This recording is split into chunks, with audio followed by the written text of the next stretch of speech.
Tele. Vamos a empezar con el seminario de meningitis y encefalitis. Primero, chuta, espérame un poquito que me está molestando esta cuestión de acá arriba. Ya, meningitis y encefalitis.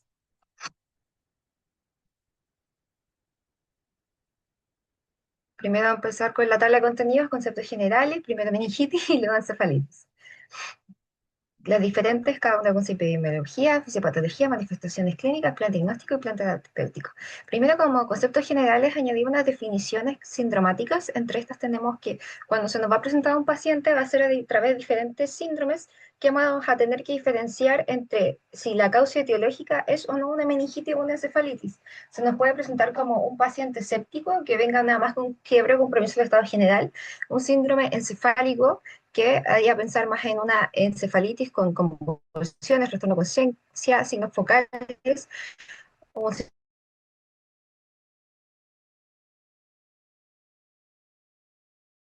característico con cefalea, signo de irritación meningia y fiebre.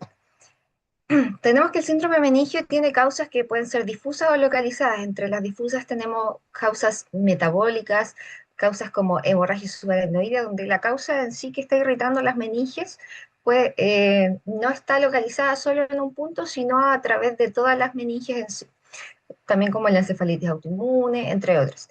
En cuanto a las localizadas, ya se refiere a alguna masa en sí que provoca irritación meningia, como son los tumores, los abscesos, los trastornos de la médula espinal o la raquistenosis. Me espera un momento, voy a apagar el teléfono de la casa.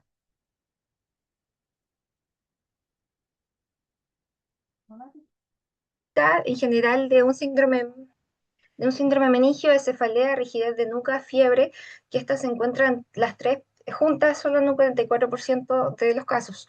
El meningismo es el conjunto de signos y síntomas que es un cuadro clínico muy parecido a la meningitis, pero sin existencia de infección en esta. Tenemos la meningitis simpática o aséptica, que es un estado de liqueocefalorraquídeo por inflamación de las proximidades de la meninges, que no necesariamente vamos a encontrar nada en el tejido del sistema nervioso central, sino contiguos, eh, como abscesos paravertebrales, abscesos del psoas, traumatismo encefalocraniano, hemorragias de la dura madre, entre otros. Y el lleno de meningitis es una inflamación de la leptomeninges. La leptomeninges es en sí la subaracnoidea y la pía madre, la cual se identifica por la presencia de leucocitos en el líquido cefalorraquídeo. Tenemos diferentes clasificaciones según el tiempo: aguda menor a 14 días y suele ser infecciosa, crónica mayor a 30 días, infecciosa o también autoinmune o tumoral, subaguda 14 a 30 días y recurrente 2 o más episodios. La etiología puede ser infecciosa, con viral bacteriana fúngica, no infecciosa, autoinmune, neoplásica o por fármacos. Y el líquido cefalorraquídeo se puede encontrar en microorganismos, como a su vez no, como en la meningitis aséptica, donde va incluido también la infecciosa viral y la fúngica. La epidemiología de la meningitis. Tiene una gran mortalidad de la meningitis bacteriana aguda. Si bien la meningitis viral es la más frecuente, la que tenemos que tener ojo en el servicio de urgencia, los pacientes que tienen una meningitis bacteriana aguda, sobre todo en la fase hiperaguda, donde los síntomas llegan a ser de muy rápida progresión, es una emergencia médica, tanto la meningitis como la encefalitis, ya que posee una alta mortalidad de hasta un 15% y una incidencia no menor de 2,51 millones de casos y 236.000 muertes en 2019. Es un problema de salud pública internacional y la presentación clínica va a variar según los grupos de riesgo a los que nos vayamos enfrentando. Por tanto, más allá vamos a abordar durante la presentación el abordaje de cada paciente según caso a caso. La mayor parte de los casos está dada por streptoneumonía, Neisseria meningitis y Haemophilus influenzae. Y en cuanto a las virales, las enterovirus son las más frecuentes, particularmente en los meses de verano y primavera, y en invierno tenemos las influencias, la meningitis por influenza. Factores asociados a mayor mortalidad, la edad avanzada, un Glasgow bajo el ingreso, retraso en el inicio de antibióticos, un shock séptico, convulsiones, hipertensión neuroniana, meningitis neumocócica y la inmunosupresión. Tenemos diferentes bacterias que van a estar asociadas a diferentes grupos de edad, por lo tanto, esto nos va a hacer cambiar el estudio diagnóstico y el estudio y el tratamiento antibiótico empírico en cada caso de que sospechemos según el rango etario en el que nos encontremos. Tenemos que los recién nacidos, menores de un mes, lo más común es las bacterias del Streptococcus grupo B y la Listeria monocitógenes y E. coli, más que nada bacterias del canal del parto. Luego niños mayores ya, pero sí, pero hasta los 6 años, Streptococcus grupo B, influenza tipo B, a pesar de la vacunación, pero ha bajado bastante con la vacunación hexavalente, la Neisseria meningitidis, Streptococcus pneumoniae. Ya en pacientes adultos, adolescentes y adultos jóvenes, la Neisseria meningitidis es el más frecuente y ya en adultos mayores el Streptococcus pneumoniae. En cuanto a la fisiopatología, tenemos de que el lugar donde se va a ocurrir la infección o la inflamación por sí misma va a ser en la leptomeninges, que es lo que se llama al aracnoides y la pía madre. Entre estos hay un espacio que es el espacio subaracnoideo, que es donde nosotros podemos ver la acumulación del líquido cefalorraquídeo, que va a ser muy importante según la teoría de Monroe-Kelly para las complicaciones de la meningitis, según signos de hipertensión endocraniana asociadas también. Y también porque es justo en esta eh, placa donde hay vascularización asociada a la pía madre, que es el mecanismo más común de diseminación infecciosa al sistema nervioso central, que es la vía hematógena.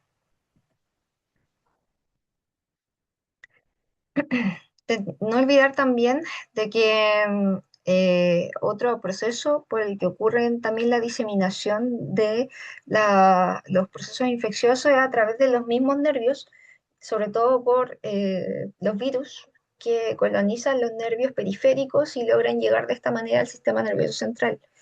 Y el rol de la barrera hematoencefálica, que es evitar que los patógenos pasan desde la circulación al líquido cefalorraquídeo y así infectar lo que vendrían siendo las meninges y el sistema nervioso central, se vendría eh, interrumpido por diferentes mecanismos bacterianos como es la entrada a través de vesículas, la entrada directa a través del daño de la membrana basal y uniones celulares de la misma barrera hematoencefálica o a través de la colonización de bacterias dentro de células autoinmunes que pasan como coladas al líquido cefalorraquídeo, como lo que se dice, como si fuera el caballo de Troya.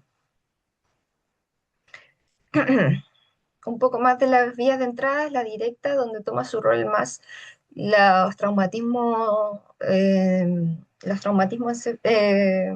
TEC, de hemorragia severo, por contigüidad, como vendrían siendo las infecciones como la rhinosinusitis, la otitis, los cambios como en cirugías que ocurren en la directa, que son las neurocirugías y los recambios cocleares, y la vía más común que es la hematógena, la más común es la nasofaringia, y la genital inferior. La genital inferior más de virus, sobre todo el virus herpes simple 2 y la nasofaringia más para todo lo que vendrían a ser concomitantes de infecciones respiratorias como el Streptococcus pneumoniae. Entonces tenemos acá dos procesos que están pasando al mismo tiempo, que son los factores de virulencia de los mismos patógenos versus las defensas del huésped. Y estas van a ser muy variables paciente a paciente, por tanto hay que tener en la mira pacientes con inmunocompromiso, pacientes con patologías crónicas que también significan inmunocompromiso, pacientes embarazadas, pacientes que que son usuarios de corticoides, entre otros. Se colonizan las mucosas, invade el torrente sanguíneo, provocando una bacteremia y la bacteremia sobrevive en el intravascular y produce una invasión en las meninges, atravesando la barrera hematocefálica por los mecanismos que mencioné anteriormente. Y de esta manera se genera una respuesta inflamatoria inicial que aumenta la permeabilidad de la barrera, hace que migren los leucocitos, hace que aumente la secreción de citoquina, hace que haya una inflamación que da la irritación meningia y los signos meningios. También va a haber exudado inflamatorio, que va a generar edema, hipertensión endocraniana, que va a ser responsable de la sintomatología, la cefalea, náusea y vómitos, y las que va a causar la alteración del estado mental. Manifestaciones clínicas. Según el tipo de meningitis que vayamos a presentar, va a ser más común un cuadro clínico que otro. En un cuadro hiperagudo va a ser más frecuente la cefalea, puede o no estar los signos meningios, y el tiempo de instalación es menor a 24 horas, y esta hay que tener especial énfasis porque tiene una letalidad del 50%. La aguda, que va de 1 a 7 días, se presenta ya más con fiebre y cefalea y pueden estar los signos meningios. Y la subaguda, son procesos más larvados, como la tuberculosis, un proceso tumoral, son meningitis que están más prolongadas en el tiempo. Y las manifestaciones clínicas más comunes. La cefalea severa, con una sensibilidad del 84%, la fiebre mayor a 38 grados Celsius con una sensibilidad del 85 y una especificidad del 45%, la rigidez cervical con una sensibilidad del 70% y una especificidad del 100% si es que está junto con el signo de Kerning. Esto está demostrado solamente en un estudio, pero así que no creo que sea tan 100%, pero en general es buena. Y escala de Glasgow, una sensibilidad es alteración de conciencia en general con una sensibilidad bajo el 67%. Van a haber otros hallazgos clínicos que podemos encontrar como exantema, un 22% y un déficit neurológico focal, eh, con una sensibilidad del 23%. Ahora, ¿qué es lo importante? Si bien antes la tríada se componía de la rigidez cervical, la cefalea y la fiebre, ahora se amplió la escala de Glasgow menor a 14 o compromiso de conciencia, teniendo en cuenta que de estas cuatro cosas, si tenemos al menos dos, vamos a tener probablemente una meningitis con una sensibilidad del 95%, pero con una baja especificidad. Nico, ¿puedes volver un poquito al anterior? ¿Esas? Sí, respecto a ese 100%, yo esto soy muy majadero, pero esto los va a perseguir siempre. La Nunca el especificidad, 100%. no, tranquila. La especificidad, recuerde que busca sujetos sanos. Cuando le dice Mm, 100%, quiere decir que los pacientes que no tienen meningitis, perdón, los pacientes que no tienen rigidez cervical y que no tienen Kerning, el 100% de ellos no tiene meningitis. ¿Ya? Así hay que entenderlo. Por eso eso es súper lógico. Por eso tiene ya, 100%. ¿Ya? Eso, siga nomás. ya. Y otras manifestaciones menos frecuentes son las convulsiones con una sensibilidad del 23%, focalidad lógica con una sensibilidad del 22%, coma 13%, parálisis de pares craneales del 9%, exantema 22% y papiledema del 4%. Y puede estar asociado a infecciones concomitantes como sinusitis o otitis en el 34% de los casos, neumonía en el 9% de los casos y endocarditis en el 1% de los casos. Ahora, más específicamente, según el agente etiológico, si el paciente viene con exantemas, con púrpura palpable, rash cutáneo, nos haría pensar más en que estamos frente a una meningitis. En cambio, si el paciente se complica con un infarto cerebral, nos haría pensar en una estreptoneumonía. Si el paciente posee más compulsiones, déficit neurológico, fiebre, alteraciones sensoriales, nos hace pensar en una listeria. Si empieza con cefalea intenso, llanto persistente en niños pequeños, que sea progresivo hasta incluso el coma, hemófilo influenzae. Y la tuberculosis, que tiene un cuadro más larvado, con fiebre, cefalea, confusión, náuseas, vómitos y un cuadro de semanas de evolución en pacientes inmunodeprimidos, con el síndrome consultivo correspondiente. Ahora, en Chile la meningitis bacteriana, como al igual que tenemos en el apartado número 4 en el anexo, que es una enfermedad de notificación obligatoria. Esto es importante porque es una medida de salud pública. nuestro rol también es informar todos los casos de meningitis que podamos sospechar y diagnosticar. Ahora, de la viral. En general, la pensamos en los infantes cuando hay signos de llanto, irritabilidad, rigidez de nuca, fontanela abultada. Los síntomas no suelen ser muy específicos y además los signos de rigidez meningia o Kearney o Brusitsky es muy difícil de reproducir en pacientes eh, pediátricos por su poca capacidad de cooperar con nosotros, ya que están irritables, como sabemos, pero por lo tanto siempre al abordar un paciente pediátrico, las guías diferentes sobre fiebre, sin foco, van desde cada vez más pequeños a añadir siempre la punción lumbar y el urocultivo y todo, y los hemocultivos, todo, para descartar este diagnóstico. Sospecharla con mucho más precozmente y con mucho menos síntomas específicos que con adultos, ya que el examen físico es mucho más limitado. Y en los niños adolescentes, fiebre, cefalea, náusea, vómito, rigidez cervical y fotofobia, que ya viene a ser más parecido a lo de los adultos.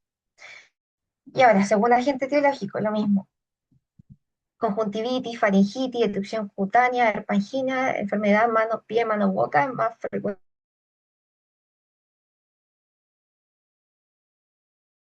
Los parecovirus, el herpesvirus, buscar causas de infección genital. Em, También buscar inmunodepresión, parasitomegalovirus y virus Epstein-Barr, virus varicela zoster, alguna reactivación, al buscar placas o máculas, pápulas o vesículas a nivel de todo el cuerpo, de vestir siempre completo al paciente.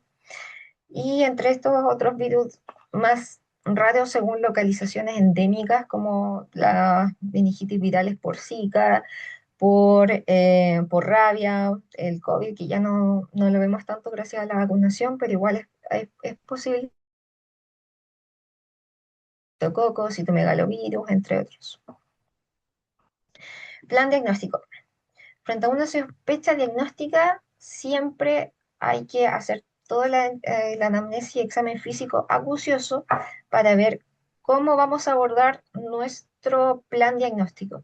Porque si bien sabemos que sí o sí es obligatorio hacer una punción lumbar si es que estamos pensando en una meningitis, debemos saber si es necesario pedir antes un ATAC. Antes de hacer la revisión de ese tema, yo pensaba que siempre antes de hacer una PL tenía que pedir un ATAC, pero no necesariamente. Podemos hacer una PL directa sin necesidad de hacer un ATAC si es que descartamos diferentes cosas, como que el paciente esté inmunocomprometido por VIH, un paciente cirrótico, un paciente que esté con algún cáncer, algún paciente que esté usando corticoides, cualquier paciente inmunocomprometido. Lo que me queda la duda es si acá incluyen los pacientes con diabetes, porque igual en medicina sí se ve que a grandes rasgos la diabetes es un factor de inflamación sistémica y de inmunodepresión general del adulto, pero no sé si está dentro de este grupo los pacientes diabéticos mal controlados. El historial de enfermedad del sistema nervioso central, convulsiones, nueva aparición, papiledema, nivel de conciencia normal, déficit neurológica focal, cualquier cosa que nos haga pensar que hay una hipertensión endocriniana aguda de forma clínica. Y para todos los exámenes que tenemos que solicitar, hemograma, hemocultivo, siempre hemocultivos periféricos, al menos dos, electrolitos plasmáticos, BUN, CREA, prueba hepática, INR, TTPK. Lo ideal sería hacer la punción lumbar antes de iniciar el tratamiento antibiótico si es que pensamos en una meningitis bacteriana, debido a que de los cultivos que nosotros vamos a tomar hasta el 30%, si es que se dieron antibióticos antes, van a salir negativos. Entonces, lo ideal sería hacer la punción lumbar ante los cultivos, pero si es que el paciente está con estabilidad hemodinámica, con progresión rápida de los síntomas, el paciente se dio mal, no hay que retrasar el tratamiento por el diagnóstico. Ya, Nico, hacer... ¿Mm? devuélvase. ¿Sí? Ahí, respecto a los criterios de cuándo hacer un ATAC previo a una PL, todos persiguen la posibilidad de que exista como tú decías, hipertensión endocraniana. Y el estado Mm, de inmunocompromiso es también por lesiones ocupantes de espacio y por ciertos patógenos, ¿ya? Así que la diabetes no, aunque genere inmunocompromiso, no tiene que ver con esto, ¿ya? ya, Si usted te tiene la sospecha de que alguien se puede enclavar por descomprimir el líquido cefalorraquídeo al hacer una PL, es el paciente que está en riesgo, por eso no incluya aquí a los diabéticos, ¿ya? ya, súper. En cuanto a la punción lumbar, tenemos diferentes formas de hacerlo, tanto acostado como sentado, pero el gradiente de presión que se va a medir al hacer una punción lumbar está estandarizado para hacerlo acostado.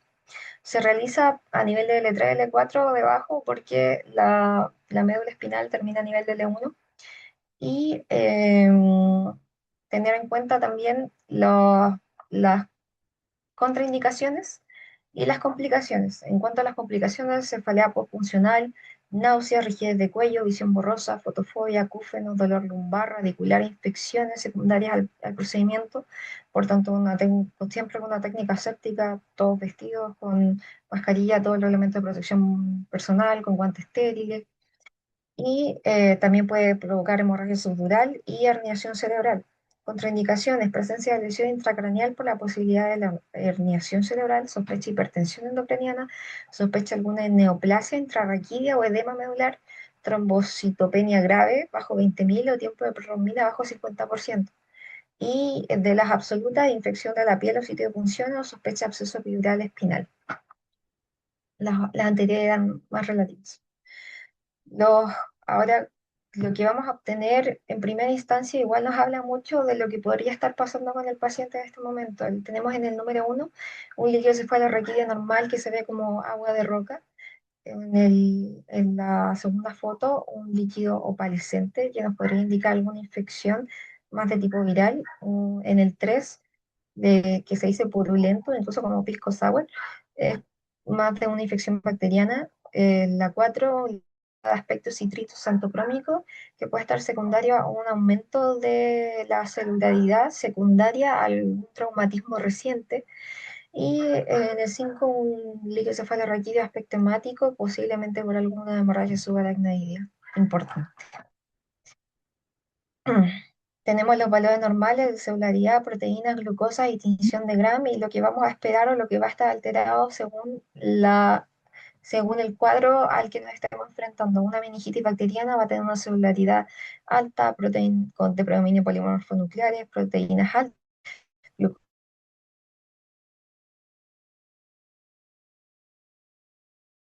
Por otro lado, no va a tener alteración de la glucosa y va a tener predominio de celularidad linfocítica, elevación de las proteínas y tinción de Gram negativa. Proteínas muy altas, glucosa muy baja y células elevadas con una tinción de Gram negativa. Acá tenemos en el otro cuadro diferentes etiologías como hemorragia subaracnoidea, tumores, abscesos, hemorragia subdural y punción traumática y lo que podemos encontrar en cada caso. En el plan terapéutico, como en todo paciente en urgencia, estabilización hemodinámica del paciente ABCDE y no olvidar el aislamiento respiratorio del paciente. Si estamos sospechando alguna meningitis, tenemos que hacer como mínimo un aislamiento por gotitas, soporte en la vía aérea, soporte respiratorio, hospitalizar en UCI. Si es que el paciente está con una meningitis bacteriana. Las meningitis virales pueden o no darse de alta incluso, pero en cuanto siempre una meningitis bacteriana hay que hospitalizar en unidad de cuidados intensivos. Y en cuanto a la antibioterapia empírica, esto va a variar según la edad del paciente, ya que como habíamos dicho antes, según el grupo etario van a haber diferentes microorganismos más frecuentes. Por tanto, en los menores de un mes, la terapia de elección va a ser ampicilina, cefotaxima de 1 a los 23 meses, vancomicina más una cefalosporina de tercera generación, la ceftraxona. En los menores de un mes se prefiere la cefotaxima en lugar de la ceftriaxona por la hiperbilirrubinemia que puede generar en estos pacientes la ceftriaxona y la ampicilina para cubrir la listeria, que es un germen del canal del parto. De los 2 a los 50 años, vancomicina más Soflor. cefalosporina de tercera generación o ceftriaxona. Y a mayor de 50 años se suma también la listeria, entonces se añade ampicilina.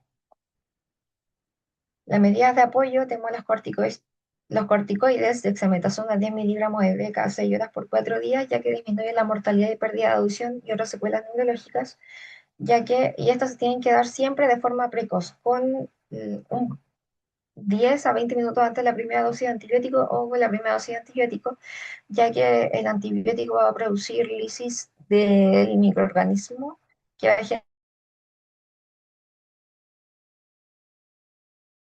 a limitar que esto ocurra, por tanto está más estandarizado para el estreptococcus pneumoniae. Permitir un equilibrio de líquidos y electrolitos y evitar la acción ucraniana con medidas eh, estándar como la elevación de la cabecera a 30 grados e incluso medidas más invasivas como inducir hiperventilación controlada con una intubación eh, endotraqueal en caso de pacientes muy graves. Ahora, ciprofloxacino para los contactos. También es importante que cuando tengamos una sospecha diagnóstica o logremos hacer algún diagnóstico de meningitis bacteriana, se trata de los contactos cercanos.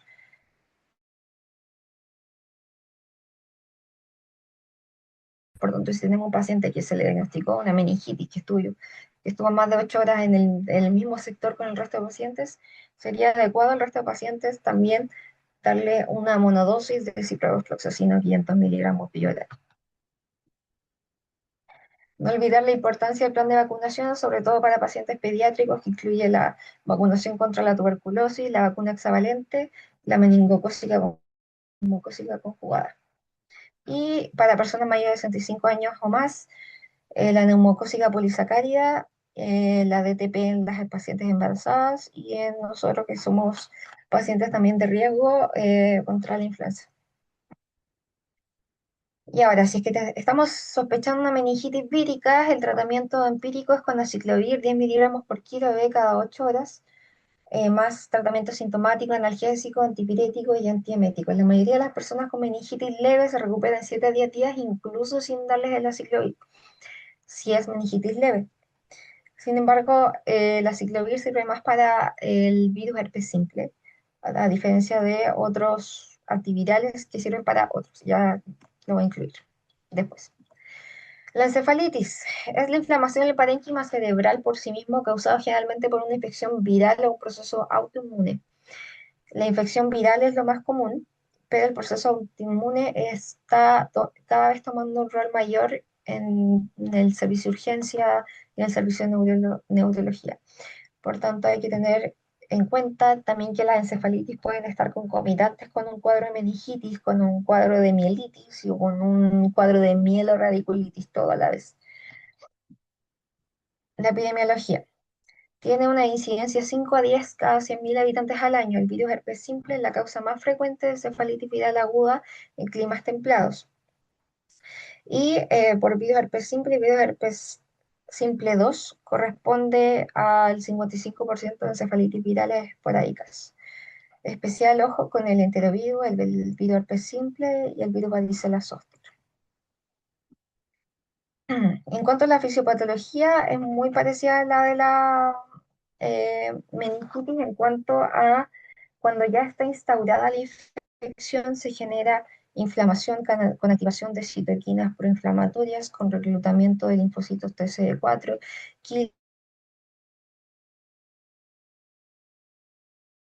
quinasas que producen que haya una disfunción de la barrera hematoencefálica y de la membrana basal en sí, que hace que se trasloquen más electrolitos, más agua, más neutrófilos, más proteínas de inflamación y activación, lo que va a perpetuar el edema, la vasodilatación e incluso la necrosis del tejido cerebral.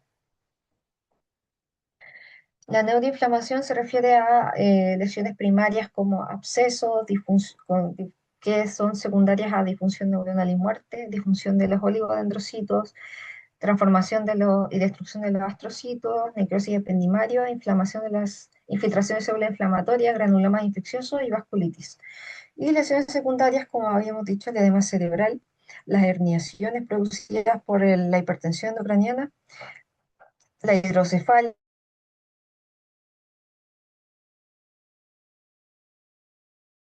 daño eh, axonal por hipoxia, en los estados convulsivos, hipertensión endocranial, insuficiencia cardiopulmonar. En estos pacientes también hay una activación glutaminérgica que perpetúa incluso el estado convulsivo, y hay que tener alta sospecha en pacientes con síncope de un estado convulsivo que no se ve a simple vista, es que no reaccionan a estímulos. La encefalitis viral, también el rol que tiene la translocación viral por los ganglios basales y por los ganglios trigeminal, los ganglios olfatorios, y cómo llegan de esta manera al sistema límbico, en el hipocampo, y pueden incluso provocar síntomas como cambio de la personalidad.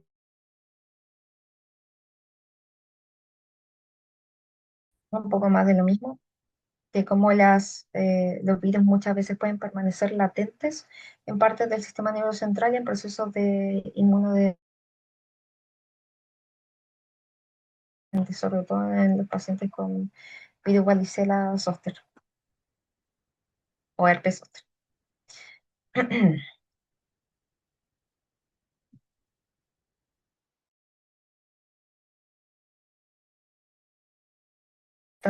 La encefalitis por anticuerpos NMDA y encefalitis por bloqueo de los canales de potasio que generan hiponatremia, que puede generar mielonisis pontina en estos pacientes de forma aguda. Siempre tener en cuenta pacientes con encefalitis,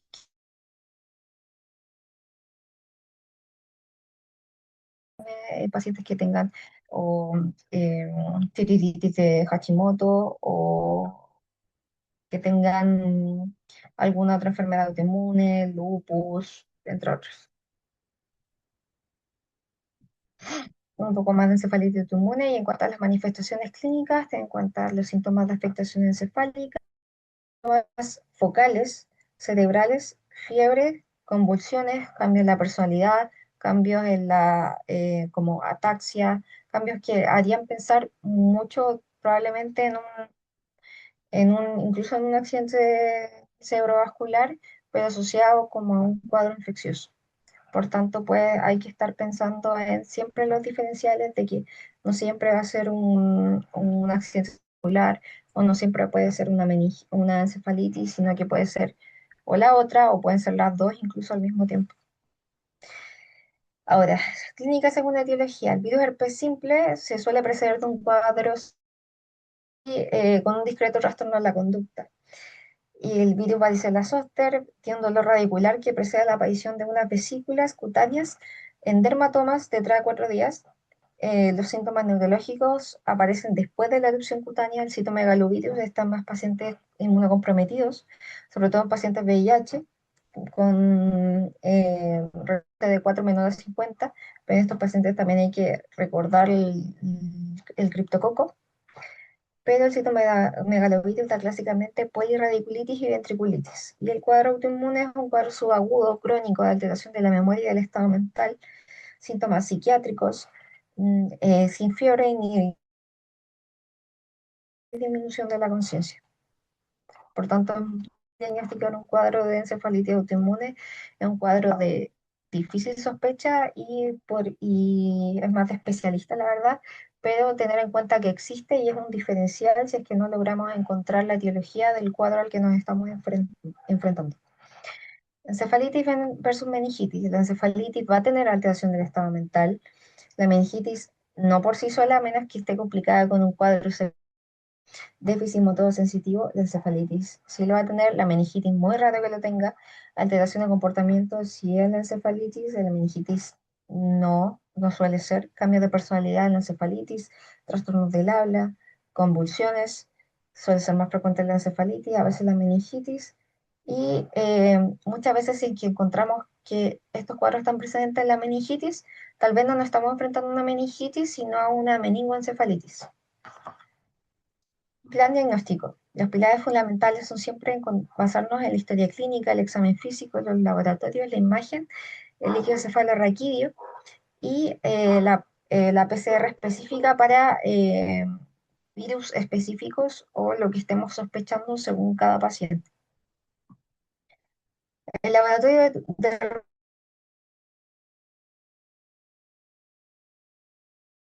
la creatinina, la función hepática, las pruebas de coagulación.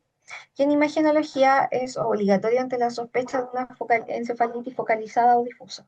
La resonancia magnética es mejor al TAC por su mayor sensibilidad y especificidad, pero el TAC y el servicio es que está más disponible.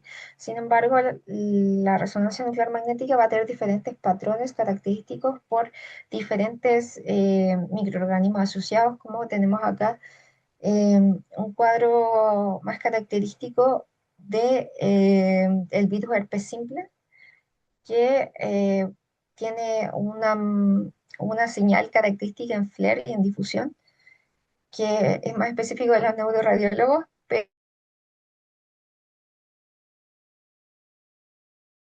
de imágenes características a diferentes microorganismos. Por tanto, y tener en cuenta que las PCR son bastante para los gérmenes que estamos buscando. El 95% de las PCR, de los pacientes con PCR positivo para virus herpes simple tienen alteraciones imagenológicas. La punción lumbar es el gold estándar, el primer paso diagnóstico y permite estudios generales. Entre estos, el más importante para una encefalitis son las PCRs para los virus diferentes que estamos pensando y si es que no sabemos muy bien, si es que el cuadro es muy florido, podemos pedir el FilmArray, que es un panel más amplio para ver tanto virus como bacterias y en cuanto a hongos, el Cryptococcus. En el estudio general va a haber leucocitosis normal y en general no van a haber hematías. Ahora, la PCR es un examen rápido, muy alta sensibilidad y nos permite dar un diagnóstico definitivo con el que podremos dar nuestro tratamiento según la causa. Los cultivos son el gol estándar para las infecciones,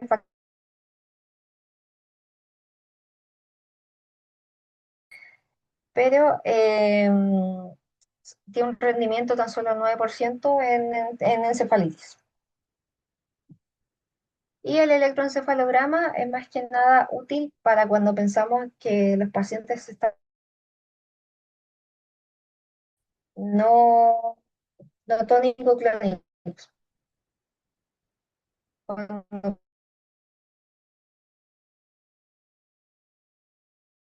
complicación de la meningitis o la encefalitis. Por tanto, es importante tenerlo en cuenta y derivar a neurología y para que de forma precoz y sea tratado de forma precoz, ya que también produce mayor noxa a nivel neurológico, todo el nivel de lactato que se produce y la hipoxia a nivel cerebral. La biopsia cerebral antes era el gol estándar para encefalitis, sin embargo,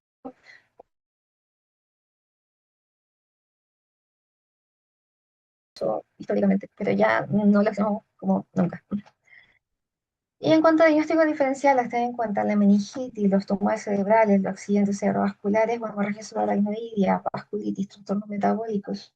Siempre pedir la electrolitos, la epilepsia, los ataques epilépticos, encefalitis poinfecciosa, las intoxicaciones, la encefalopatía hepática, del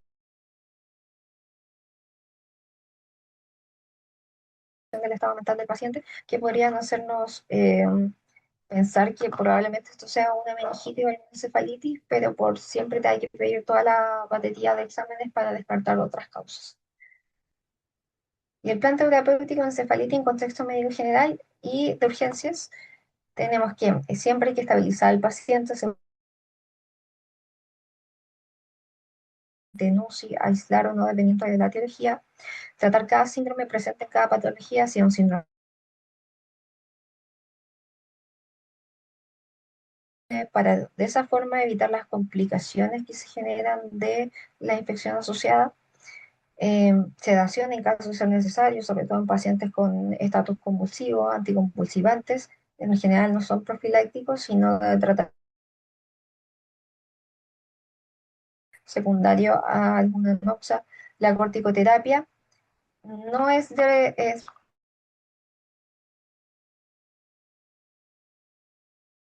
no es así, a menos que pensamos que sea una encefalitis secundaria a alguna causa autoinmune. Y tratamiento específico. En la encefalitis herpética, soporte general más tratamiento específico, aciclovir. Y en caso de sospecha, dar tratamiento empírico más tratamiento antibiótico de amplio espectro en dosis meningias, si es que no si es que es bacteriano o si es que es solamente herpética. El aciclovir se administra diluido endovenoso en infusión lenta y su paso a través de la barrera hematoencefálica es muy bueno.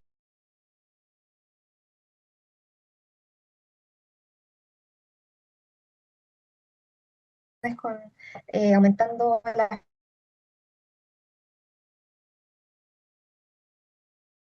su eliminación óptima. Ahora, para encefalitis por virus varicela zoster, aciclovir, encefalitis por virus Epstein-Barr no existen antivirales.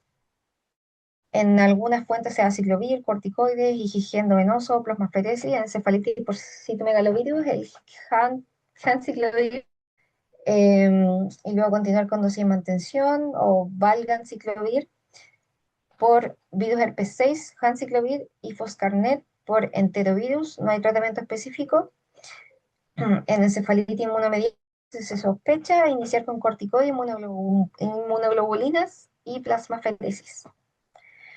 Tratamiento de etiología de encefalitis, según si son bacterias, si son hongos, los criptococos se tratan con anfotericina y flucitocina, histoplasma con anfotericina B liposomal, entre otros. Parásitos, sobre todo los de las garrapatas, como son la rickettsiosis,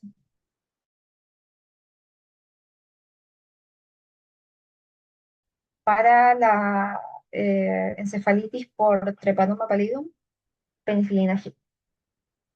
Y conclusiones. La meningitis bacteriana aguda es una enfermedad de notificación obligatoria y nuestro rol como urgenciólogo es la detección temprana con el fin de eliminar la tasa de mortalidad y discapacidad asociada.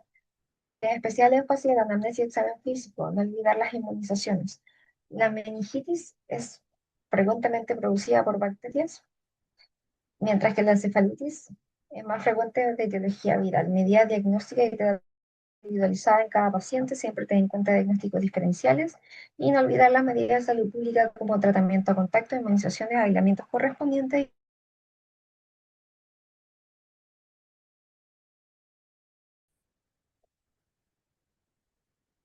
como el largo. No, excelente. Pero bien, felicidades. Súper completa, Nico, te felicito. O sea, se nota que le pusiste power a la presentación. Se agradece considerando que se te asignó hace una semana. Pero estuvo súper completa. Bien hecho, bien hecho. Cuando yo estuve por la ¿Alguna? UCI, me tocó comentarle un caso de una encefalitis autoinmune y el cuadro fue muy larvador. Incluso la paciente consultó como 4 veces y incluso hubo un tema porque un conflicto familiar porque el esposo la veía rara y ella no quería la urgencia. Y en realidad, al final era un auto.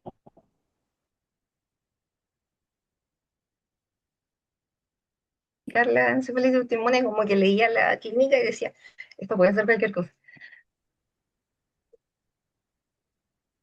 Sí, pues el problema es cuando llegamos, cuando son diagnósticos de descarte, porque a veces nos pasa que llegamos a la PL porque tenemos un diagnóstico sindromático, pero no hemos llegado a nada, los exámenes están normales, los escáneres no arrojan nada y terminamos pinchando la espalda.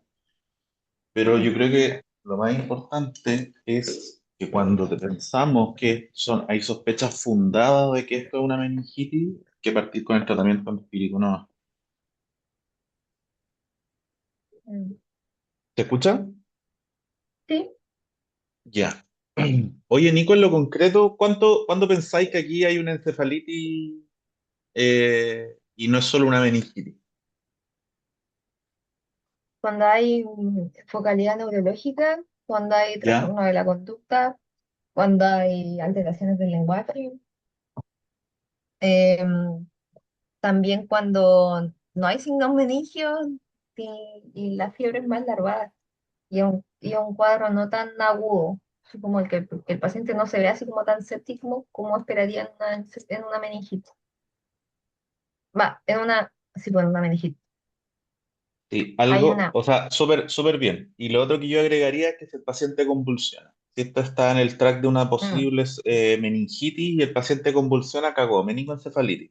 Y eso es súper ujú, importante porque usted tiene que pensar que como el diagnóstico es tiempo dependiente, y como cualquier foco, esto puede ser una sepsis, si el paciente tiene más de 50 años y se le ocurrió convulsionar, se tiene que ir con cetraxona, vancomicina, ampicilina, aciclovir, dexametasona, y todo eso empírico, wow. ¿ya? Así que cuando tengan la sospecha fundada, es para que hagan las cosas que tenemos que hacer sin miedo, porque de repente alguien va a ver esas indicaciones y dice, están disparando para todos lados. Y digo, no, po, sí, esto es lo que hay que hacer. Mm, Eso. sí, Pregunta, a ver si alguien sabe. La vancomicina no pasa la barrera hematoencefálica, ¿por qué se ocupa en meningitis? Estrellita para el que me conté. ¿No? puede ser cualquiera. Cualquiera, ¿no? Sí. El que pueda convulsionar, el que pueda contestar, que nos ilumine. ¿Me escucha? Sí, se escucha bien. Dale. Yo había leído que en meningitis se utiliza porque se asume que ya la barrera hematoencefálica está comprometida. Entonces, en ese contexto, se Excelente, asume que podría excelente. atravesar la barrera hematoencefálica. En pacientes con barrera hematoencefálica intacta, la vancomicina atraviesa súper mal. Cuando es por meningitis, efectivamente se vuelve más permeable porque la molécula de la vanco es grande. Ahí se vuelve más permeable y alcanza niveles terapéuticos. Así que eso, súper bien. En meningitis se ocupa porque hay compromiso de la barrera hematoencefálica. Bien. Algo que en la práctica, ¿alguien sabe qué hacer si la PL es traumática? ¿Sale con glóbulos rojos? Eh, como buscando una hemorragia subaracnoidea. No, no, ¿Secundaria? no. No, lo que pasa es que va a basar tu interpretación del líquido cefalorraquídeo en base a la cantidad de glóbulos blancos. Pero si te salen glóbulos rojos, esos glóbulos Ah, blancos es porque hay sangre o porque está inflamada el líquido. ¿Cachai? hay una forma de corregir las proteínas y la celularidad según cuántos hematíes tenga. Por ejemplo, el leucocito es uno por cada 10.000 hematíes, pero la glucosa no se puede como corregir según cuántos glóbulos rojos hay en la muestra. Ya, de lo que yo averigüé, yo también sabía que existe una fórmula y lo he leído varias veces y no me lo he aprendido. Lo mejor es hacer la proporción. Si en sangre periférica por X cantidad de leucocitos hay tantos de glóbulos rojos, restar eso, la proporción. La fórmula es menos efectiva que la simple regla de tres. Así que una invitación a no calentarse la cabeza. Em, ¿Qué otra cosa práctica de esto?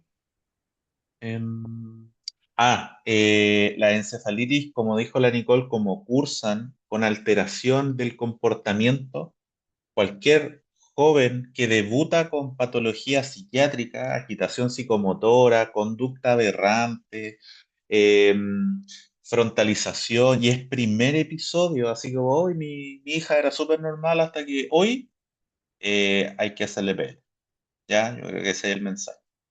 El paciente conocido como los habitual pacientes psiquiátricos que vemos, bueno, no vamos a estar pinchando cada vez, pero si es debut, ojo, que no se les pase una encefalitis. ¿Ya? Y yo tengo una duda. Si es que tengo un Dude. paciente que está con una ACV con focalidad neurológica y Ujú. concomitante, y ¿Puedo trombolizar a un paciente que está con una meningitis o una encefalitis concomitante? ¿O tengo que descartar todo eso para recién trombolizar? Lo que pasa es que las patologías neurológicas se dividen generalmente por perfil temporal, ¿ya?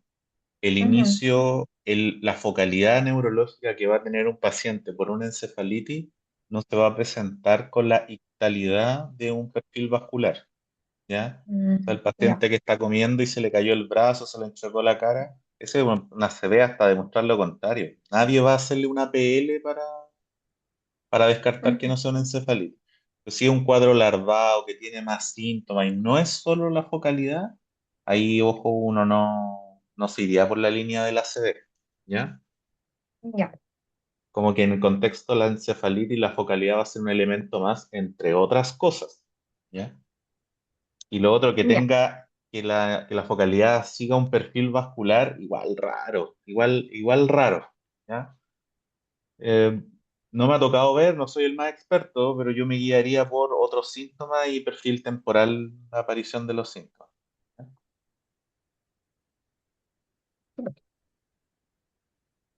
Eso, muchachos, no sé si alguien tiene alguna consulta, alguna duda, algo que quiera aportar. Ah, quería comentarles en otra situación, es pacientes con psoriasis, que me tocó ver un ¿Ya? paciente con sospecha de meningitis, tenía lesiones en la zona lumbar y obviamente la primera indicación es que si tiene un signo infeccioso en la piel no hay que puncionar. Y bueno, la Ujú. psoriasis es una lesión aséptica y es así se puede pinchar sobre la lesión. Buena. Buen tip, buen tip.